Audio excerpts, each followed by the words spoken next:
Shalom, enfant d'Élohim. Shalom, shalom. Que la parole de Dieu soit une lampe à vos pieds et qu'elle vous éclaire chaque jour de votre vie. Que l'Éternel fasse briller sa face sur vous, qu'il vous garde dans sa promesse, qu'il vous garde dans son alliance, qu'il met la joie dans votre cœur et la paix de Christ en vous, afin que vous soyez des enfants de paix, des enfants d'espérance, pour la gloire de notre Seigneur. Alors je viens ici dénoncer encore l'apostasie. Et oui, toujours l'apostasie. Et bien sûr toujours avec la parole de Paul que l'on prend et que l'on tord. Alors ici, je vais donc dénoncer l'apostasie de certains qui prennent Romains 13 pour abolir le 4e commandement qui est le Shabbat. De nombreuses personnes ont écouté cette doctrine et ont reçu cette doctrine. Romains 13 nous dit: en effet, les commandements, tu ne commettras point d'adultère, tu ne tueras point, tu ne déroberas point, tu ne convoiteras point, et ce qui peut encore y avoir, se résume dans cette parole: tu aimeras ton prochain comme toi-même. L'amour ne fait point de mal au prochain, l'amour est donc l'accomplissement de la loi. Ces personnes ont donc décidé dans cette doctrine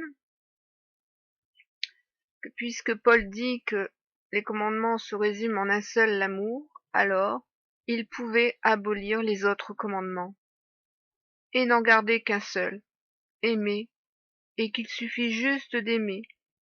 Ce que Paul a dit n'est pas ça. Paul n'a pas aboli les commandements par le commandement de l'amour. Paul a dit que l'amour est l'accomplissement de la loi. Pourquoi? Parce que l'amour ne fait pas de mal au prochain. Si vous aimez votre prochain, vous n'allez pas convoiter le mari d'une autre femme. Si vous aimez votre prochain, vous n'allez pas le tuer. Si vous aimez votre prochain, vous n'allez pas le voler. Si vous aimez votre prochain, vous n'allez pas convoiter ses biens, n'est-ce pas? Donc c'est pour ça que Paul vous dit que l'amour est l'accomplissement de la loi. Sans amour, vous ne pouvez pas accomplir la loi. Parce qu'il parle bien de l'accomplissement de la loi. Sans amour, vous ne pouvez pas accomplir la loi. L'amour est l'accomplissement de la loi. Donc moi, je vous dis que vous qui ne voulez pas accomplir la loi, vous démontrez que vous n'avez pas l'amour. Et vous témoignez ainsi de vous-même que la loi n'est pas accomplie en vous parce qu'il n'y a pas l'amour en vous. Et il a bien dit que tous les commandements se résumaient dans l'amour, y compris le Shabbat. Car il a bien dit, et ceux qui peuvent encore y avoir, se résument dans cette parole. Tous les commandements qu'il pouvait encore y avoir se résumaient dans cette parole. Tu aimeras ton prochain comme toi-même. L'amour de Dieu consiste à garder ses commandements, est-il dit. Parce que l'amour est l'accomplissement de la loi. Aimer Dieu, aimer son prochain, c'est l'accomplissement de la loi. Faut-il que je vous rappelle ce qu'a dit le Fils? Si vous m'aimez, gardez mes commandements. Je ne vais pas vous rappeler que le Fils a dit qu'il n'est pas venu abolir la loi et les commandements. Vous le savez déjà. Donc oui, certains chrétiens n'ont pas l'amour dans leur cœur, n'ont pas l'amour de la parole, n'ont pas l'amour de leur prochain, n'ont pas l'amour de Dieu pour garder ses commandements. Et prennent ce verset de Romains 13 pour abolir le Shabbat, pour abolir le 4e commandement. Parce qu'ils n'ont pas l'amour dans leur cœur. Et ce sont ceux-là qui vont vous haïr parce que vous avez l'amour, vous accomplissez la loi, comme le dit Paul. Parce que notre foi confirme la loi, dit Paul. Je pourrais donc aller plus loin et vous dire même que vous n'avez pas la foi, puisque vous ne pouvez pas confirmer la loi. Paul dira également que ce ne sont pas ceux, en effet, qui écoutent la loi qui sont justes devant Dieu, mais ce sont ceux qui la mettent en pratique qui seront justifiés. Paul ne se contredit pas dans ses enseignements. C'est vous qui prenez la parole de Paul pour la tordre et opposez les paroles de Paul les unes aux autres, afin de justifier vos transgressions en disant qu'elles sont justes, alors qu'elles sont une abomination aux yeux de Dieu et à mes yeux. Parce que oui, vous êtes une abomination à mes yeux, vous tous qui reniez ces commandements. Parce que Christ est l'esprit de la loi, loi de vie, loi de sagesse, loi de vérité, et c'est cette loi que vous haïssez, comme vous haïssez tous ceux qui gardent ces commandements et la foi en notre Seigneur. Qui est celui qui fait la guerre aux saints, à ceux qui gardent les commandements de Dieu, la foi en Jésus? Je vous demande de lire l'Apocalypse. Qui sont ceux qui font la guerre aux saints? Qui sont ceux qui les traitent de légalistes, alors qu'ils ont l'amour en eux, alors qu'ils accomplissent la loi conformément à ce que dit la parole? Parce que Yeshua a accompli la loi en moi. Il a accompli la loi en tous ceux qui font partie de son corps. Le corps légal de Yeshua est le corps de la loi de vie et de vérité qui vit en nous. La loi est vivante, la Torah est vivante, et il est vivant pour nous rendre vivants dans la parole de son Père. Et la parole de son Père, c'était la Torah, mes amis. La merveilleuse Torah que David aime. Il dit d'ailleurs aux gens comme vous, qui traitez les saints de légalistes, éloignez-vous de moi, méchants, afin que j'observe les commandements de mon Dieu. Éloignez-vous de moi, méchants. C'est vous qui êtes les méchants.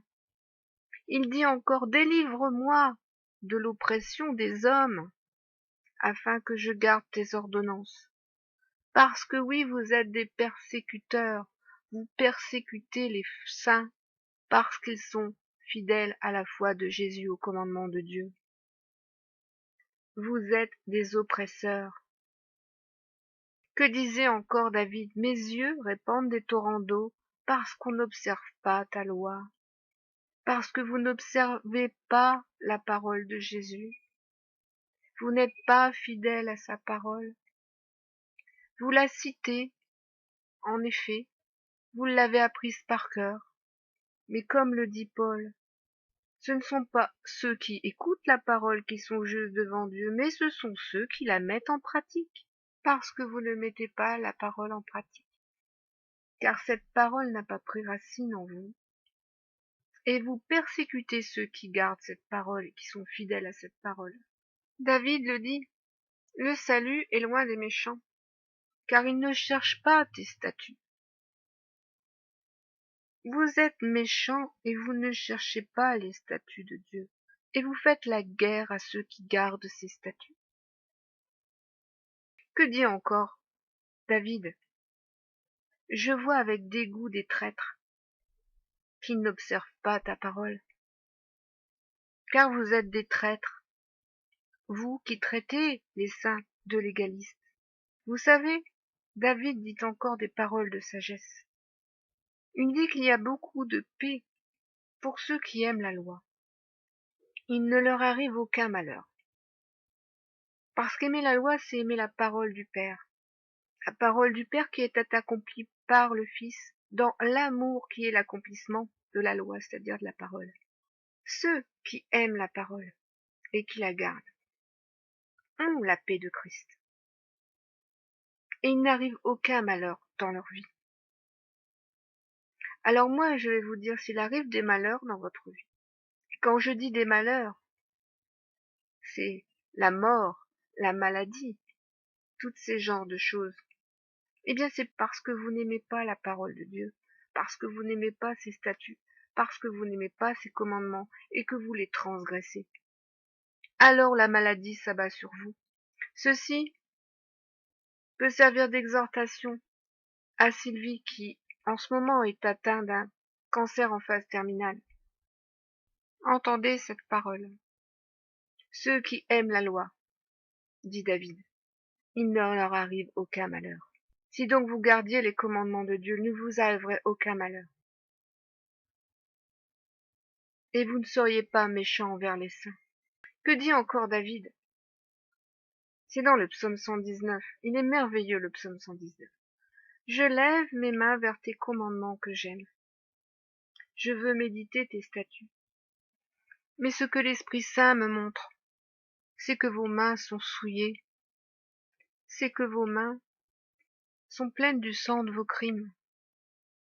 Et ce qu'il me montre également, c'est que vous ne levez jamais vos mains vers Dieu. David dit encore, car heureux est l'homme qui craint l'Éternel et qui trouve un grand plaisir dans ses commandements. Craindre l'Éternel. Vous n'avez pas la crainte de Dieu. C'est pour ça que vous ne gardez pas ses commandements. Car je vous assure, celui qui craint Dieu garde ses commandements. Et il sait que ses commandements sont justes et bons. Et il se rappelle de ce que le Fils a dit. Si vous m'aimez, gardez mes commandements. Et nous savons que quand le Fils parle, c'est le Père qui parle à travers la bouche du Fils. Et si le Père vous dit, si vous m'aimez, gardez mes commandements, alors si vous aimez Dieu, vous gardez ses commandements, et vous n'en transgressez aucun. Vous ne vous laissez pas emporter par des vents de doctrine qui vous détournent de l'amour de Dieu. Non. Vous gardez une foi ferme et une fidélité d'airain à votre Dieu. Alors moi, je vous dis, j'ai une fidélité d'airain à mon Dieu. Et si vous voulez vous battre contre l'airain avec le fer, je vous le dis ici, devant vous, cette bataille est perdue. Le fer ne peut rien contre l'airain. Non.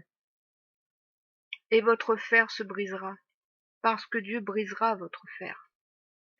Il brisera vos coups raides, il brisera vos oreilles endurcies, il brisera vos cœurs durs comme la pierre, parce que vous avez des cœurs durs comme la pierre.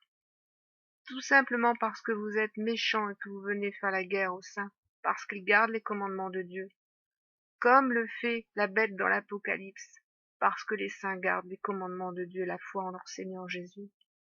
Vous faites les œuvres de votre Père. Alors prenez garde, vous tous qui prônez Romains 13, c'est-à-dire les paroles de mon frère Paul, pour lui faire dire ce qu'il n'a jamais dit, et pour prêcher des fausses doctrines. Paul n'a jamais dit en Romains 13 que l'amour abolissait les commandements, mais que l'amour est l'accomplissement de la loi, c'est-à-dire l'accomplissement des commandements. Parce que les commandements sont la loi, je dois vous le rappeler peut-être. Et les commandements de Dieu sont justes et bons, et ils sont éternels, parce que sa parole est éternelle. Elle durera toujours. Oui, les cieux et la terre passeront, mais ses paroles ne passeront pas. Ces paroles ne passeront pas. Voilà, mes frères, que ces choses soient dites et qu'elles soient entendues. Et gardez les commandements de Dieu et la foi en votre Seigneur Jésus Yeshua. Soyez bénis.